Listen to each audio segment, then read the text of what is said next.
She had worked through 3 recessions, 2 office renovations, and 4 different presidents of the company.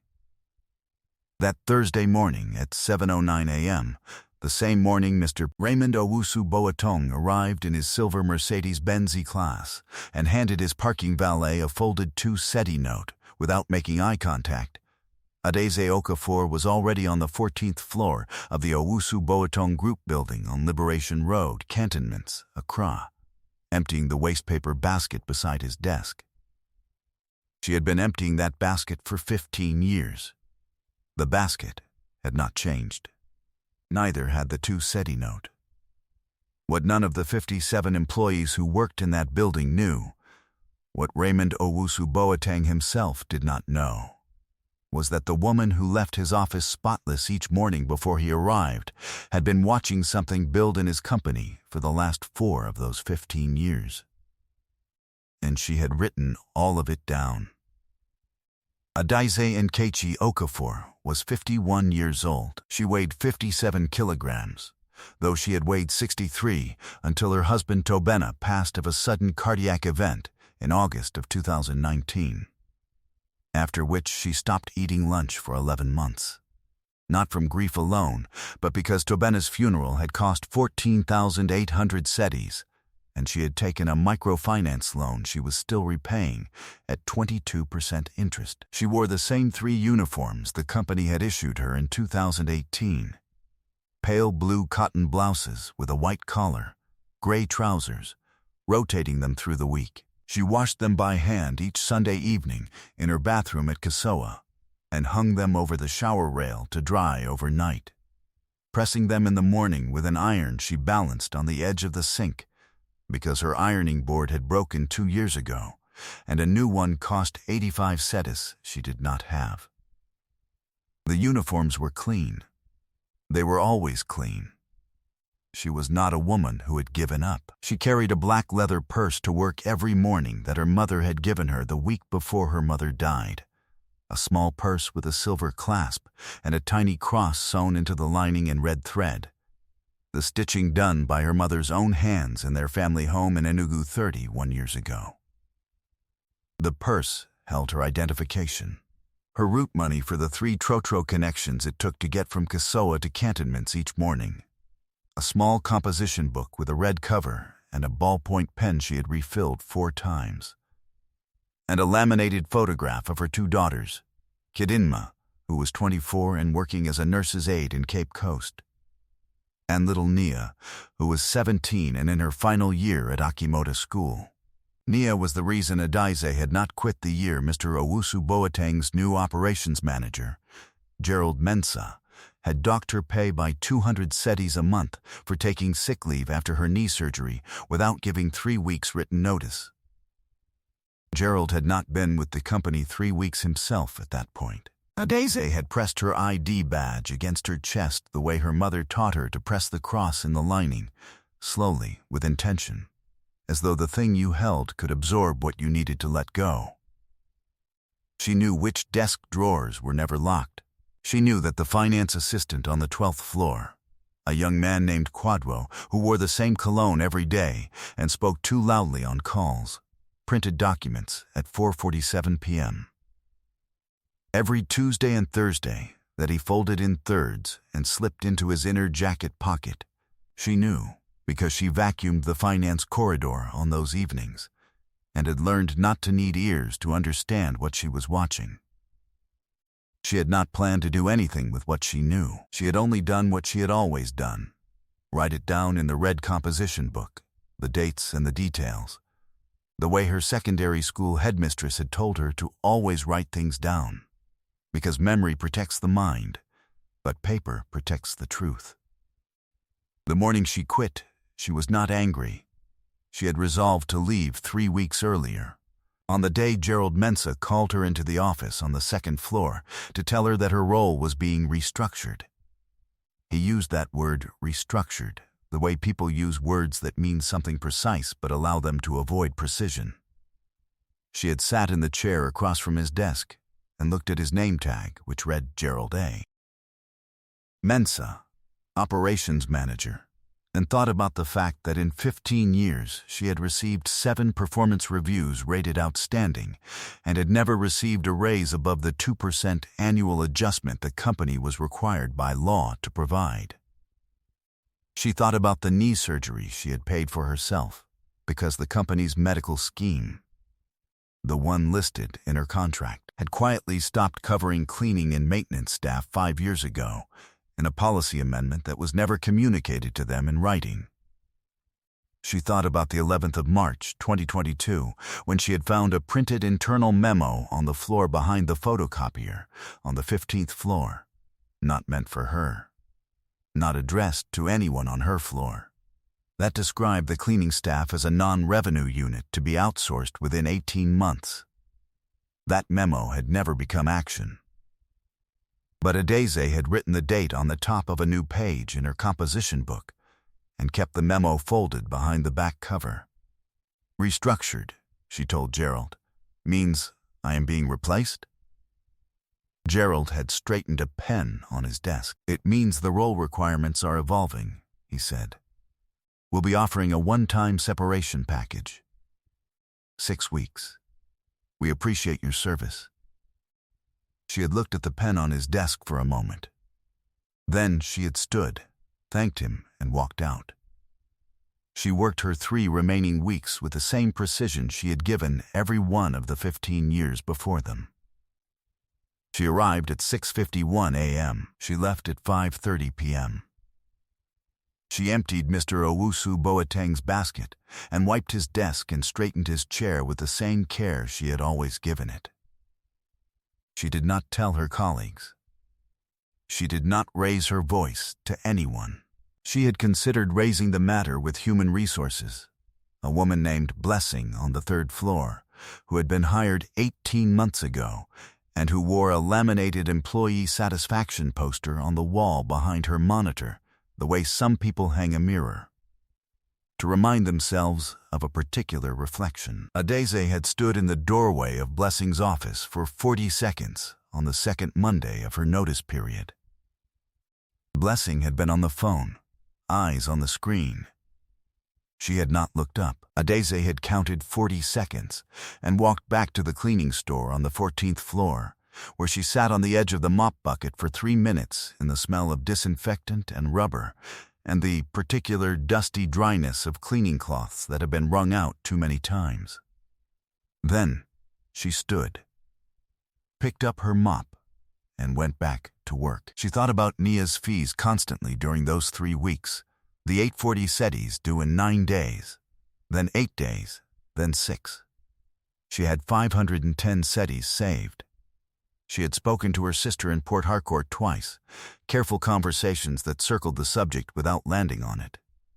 Her sister had 2 children in university and a husband who drove a school bus for 1,200 naira a day. The conversation ended the second time with her sister saying, "I will try," and Adeze saying, "Don't worry," and both of them knowing what those words meant. On the Wednesday morning of her final week, she stopped at a cash advance office on the street that ran behind the Keneshi Market, a small shop with a green sign and a metal grill over the window and a handwritten rate posted in the corner, 18% per 30 days. She stood in front of it for a full minute. The rate was lower than the microfinance loan she was still repaying for Tobena's funeral. She did the calculation in her head, the way she always did, without paper. Because numbers were one of the things that had come naturally to her since secondary school, since her mathematics teacher, Mr. Ake Ampong, had told her in Form 3 that she had a financial mind, and asked if her parents planned for her to study accounting. Her parents had not planned for anything beyond secondary school, but the comment had stayed with her like a pressed flower inside a book, flat and precise and surprising when you found it again. She walked away from the cash advance shop without going in.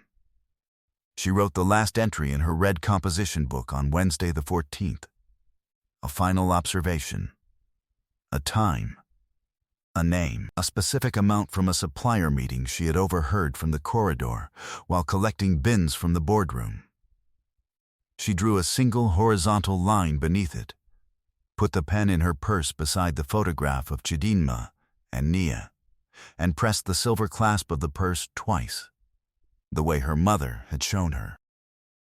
It was raining the Thursday she handed in her badge, the kind of Accra rain that turns the gutters of cantonments into rivers in 20 minutes, that hammers the aluminum awnings of the provision stores on Liberation Road with a sound like someone running their hand across a metal washboard, that makes car engines protest and pedestrians press themselves into doorways and hold their bags over their heads. The rain was the kind that had a smell, iron and wet earth and petrol, the kind that arrived in sheets that moved sideways when the wind from the Gulf of Guinea pushed through the gap between the high rises. Adeze did not have an umbrella.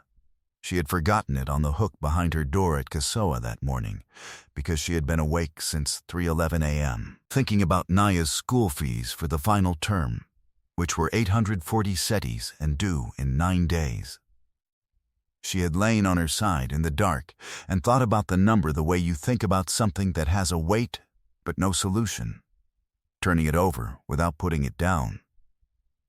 She walked to the security desk on the ground floor, placed her badge on the counter, and said to the officer, a man named Emmanuel, who had worked the morning shift for 11 years and always asked after her daughters by name, Emmanuel, I am done today. Emmanuel looked at the badge and then at her. He set his pen down. He was a broad-shouldered man who had never in 11 years failed to stand when she passed the desk in the morning. He stood now, though there was no reason standing could help. Madame Adeze. She shook her head gently. Pray for Nia, she said. She is writing Wase in April. She pushed through the glass door of the building into the rain. The water soaked through the pale blue collar of her uniform in the first 30 seconds. She walked without rushing. There was nothing to rush toward. She had walked a block and a half down Liberation Road before the black Land Cruiser slowed beside her. She did not look at it. Cars slowed on Liberation Road in that kind of rain. The window came down. A woman's voice said, Madam, Adeze. She stopped. She turned. The woman in the passenger seat was perhaps 65 years old, small-framed, wearing a pale yellow kaba and slit, and a pair of reading glasses pushed to the top of her head. Her hair was entirely gray and cut close. She had the kind of stillness that comes from many decades of choosing carefully which things were worth movement. She looked at Adeze through the rain with an expression that was not pity. It was recognition. My name is Constance Owusu Boateng, the woman said. Raymond is my nephew. I have been sitting in this car outside this building for 22 minutes. I would like to talk to you if you will allow it. Adeze stood in the rain for 3 seconds. The water ran down her face and over the collar of her pale blue uniform. She thought about the 840 CDs. She thought about the red composition book in the black purse at her side. She got in the car. If this story is already sitting somewhere in your chest the way I think it might be, stay with me. What Constance said next is the part that changes every other thing. Constance Owusu Boateng handed Adeze a small towel that smelled of lavender fabric softener and said nothing for the first minute of the drive.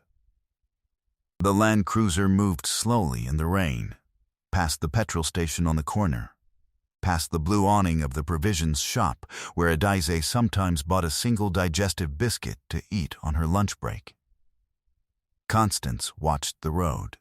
I am the majority shareholder of the Owusu Boateng Group, Constance said. She did not say it as an introduction. She said it the way someone states a fact they have grown tired of needing to explain. Raymond runs the operations. I watch the operations. I have been watching for 18 months because money has been leaving this company in a way that I cannot fully account for from the reports I receive. Adeze said nothing. A friend of mine, she does not work for the company, She sells fabric from a stall at Makola Market and has sold fabric near that market for 23 years. Told me something about a woman who cleans the offices on Liberation Road and who, every week for 4 years, writes things down. Constance turned to look at her. She said the woman notices everything.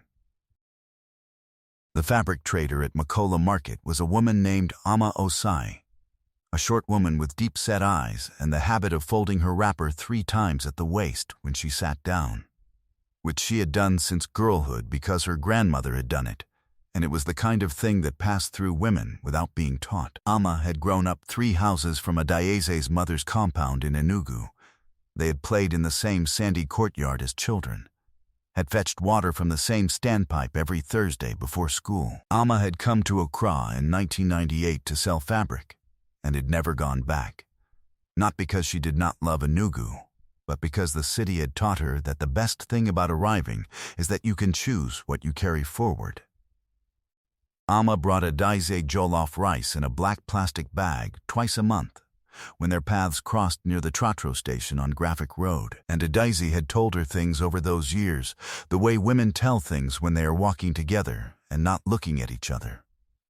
About Tobena, about the knee, about Gerald Mensah and the 200 Setis.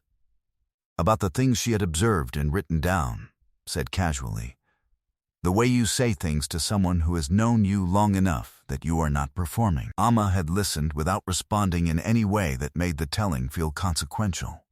Adaeze had not known that for the last 8 months, Ama had been selling fabric at a stall 3 rows from the car park, where Constance Owusu Boateng's driver parked on the first Friday of every month, and that Constance had bought Ankara from Ama for 4 years and trusted her judgment about cloth and about people equally. And that Ama had said to her one Friday morning simply, "There is a woman you should know about." Adaeze had not known Ama was listening with particular purpose. But Ama had known that the red composition book existed, and Ama had known, without being told, that it would matter. "I need to ask you something directly," Constance said. "Ask." The composition book. Adaeze opened the black purse. She took out the red composition book, 124 pages, both sides, 4.5 years of dates and times and amounts and names and document descriptions. None of it stolen. All of it observed and noted from the surfaces and spaces she was paid to clean, written in the close and careful handwriting she had learned from a teacher who believed that the discipline of a letter was the beginning of the discipline of a mind. She held it in both hands in her lap for a moment. She thought about Nia. She thought about Tobena sitting on the steps at Kasoa in the evening light, saying, "You are the most careful person I have ever known." She placed the composition book on the seat between herself and Constance Owusu Boateng. Constance did not open it immediately. She placed her right hand flat on the red cover, the way someone places a hand on a book they are about to be asked to trust, and said, "Whatever is here, you will not be asked to do anything you are not comfortable with. You are not in any danger. And whatever you have lost in 15 years in that building, I intend to see that you do not lose it permanently." The driver continued through the rain. Nobody spoke. The windshield wipers made their slow rhythm against the sound of water on the roof and the hiss of other cars' tires on the flooded tarmac. What Constance found in the composition book, what the next 14 days of a private audit of the Owusu Boateng Group found, was that Gerald Mensah and the young finance assistant, Kwadwo Asante, had been siphoning procurement fees through a shell company registered in Kwadwo's sister's name in Tema since September of 2021. The amounts were never large enough in a single transaction to trigger the company's internal controls. Over 38 months, the total removed from operating accounts came to 740,000 cedis. The auditors hired by Constance found the trail on the 3rd day. The composition book provided corroborating dates for 22 separate transactions they would not otherwise have been able to pinpoint. By the Thursday of the following week, Gerald Mensah and Kwadwo Asante had been suspended pending criminal investigation. Raymond Owusu Boateng was informed on a Wednesday afternoon in his office on the 14th floor. Constance had requested that the meeting take place in her presence. Raymond listened to the audit firm's lead partner, a careful man named Mr. Tobena Achebe, which was also her late husband's name, which Adeze noted later with the particular attention she gave all coincidences, and he did not speak and did not move for 6 minutes after the summary was completed. His hands were flat on the desk in front of him. The lead auditor waited. Constance waited. The fluorescent light above the credenza had a slight flicker that maintenance had promised to fix 2 weeks ago and had not fixed. The audit firm filed a formal report with the Ghana Financial Intelligence Center at 3 p.m. 2 police officers arrived at the building on Liberation Road at 4:45 p.m. that same afternoon. Gerald Mensah was in the operations office on the 2nd floor. The officers spoke to him quietly at his desk. Gerald had straightened the same pen twice before they arrived, and when they told him what they were there for, he moved his hand toward the pen a 3rd time and then stopped and left it where it was. He did not say anything that was useful to him. The security footage on the 12th floor, which showed Kwadwo Asante at the printer at 4:47 p.m. on Tuesdays and Thursdays for 38 months, was entered into evidence. The Shell Company registration documents from Tema were filed alongside it.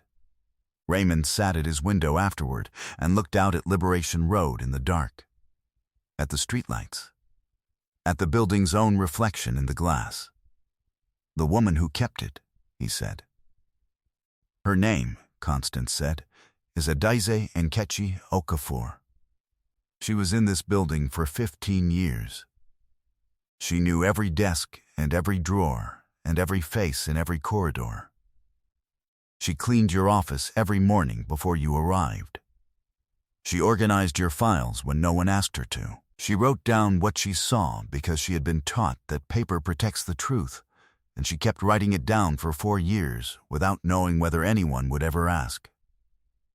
Constance paused. "You have never once asked her name." Raymond looked at the light above the credenza. The flicker. "Bring her in," he said.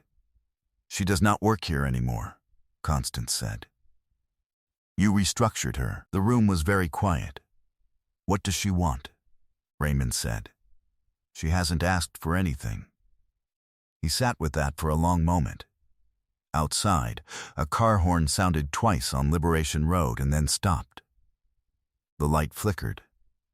Raymond Owusu Boateng picked up his phone and called the building maintenance line and told them the light on the 14th floor needed to be fixed by tomorrow morning.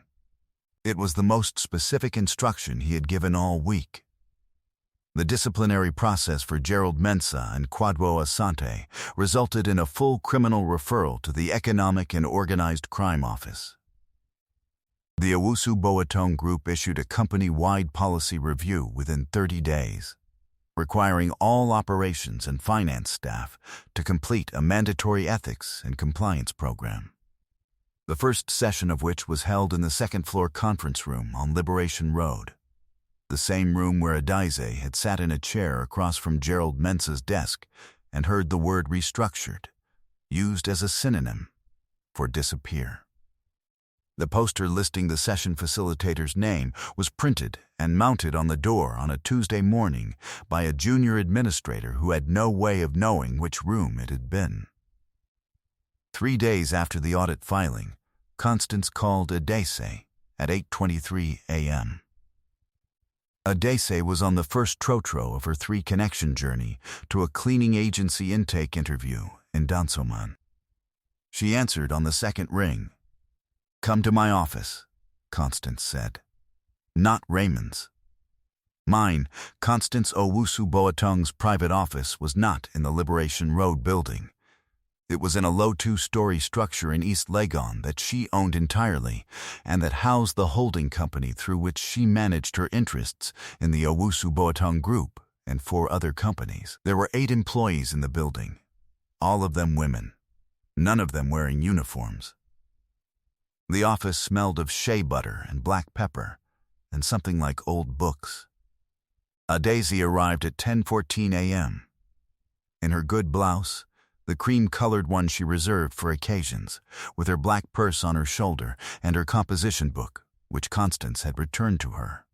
Inside it, Constance sat behind a desk that was clear except for a telephone and a single closed file. "Tomorrow," she said. Adaeze waited.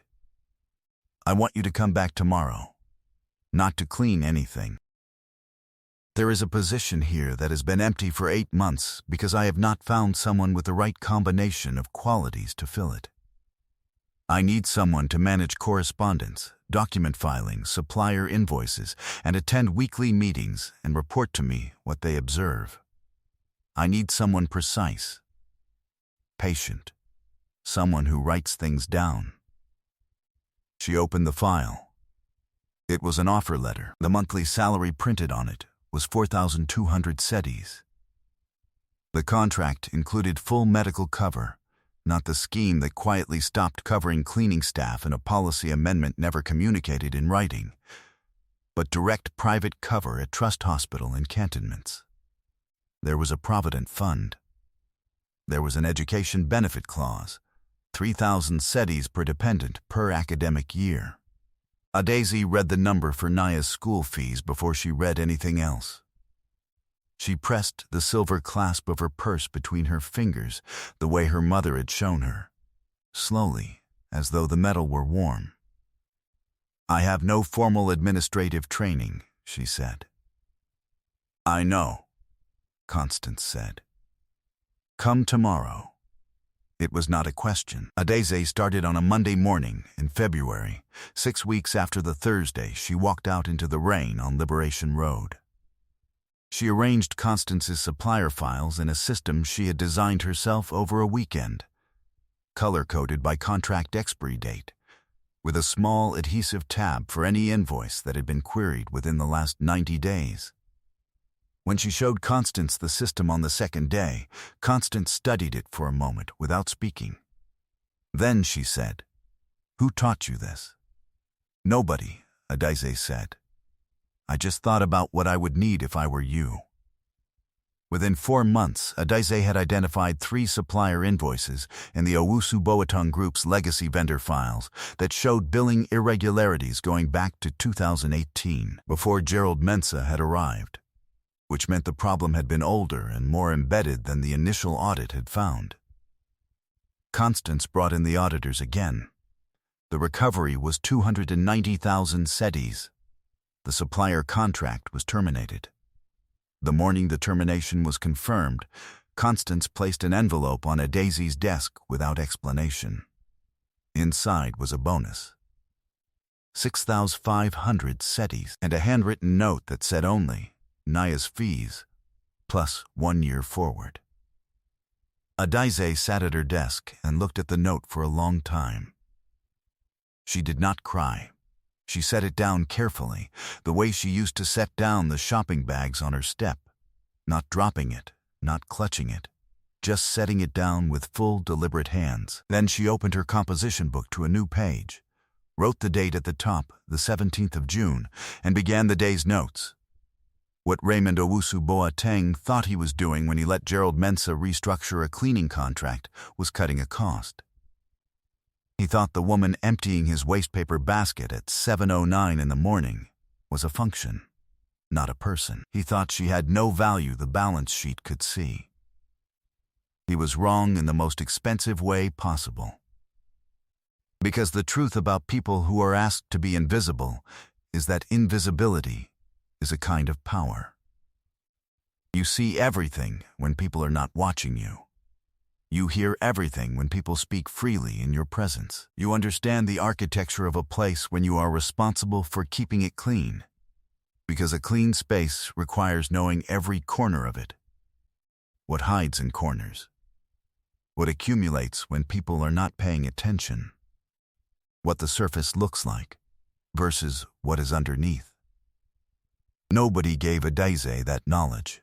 She earned it through 15 years of mornings that started before dawn and ended after sunset, through 3 Trotro transfers and a knee that had been operated on and never quite recovered, through lunches skipped and a composition book refilled and a photograph kept close.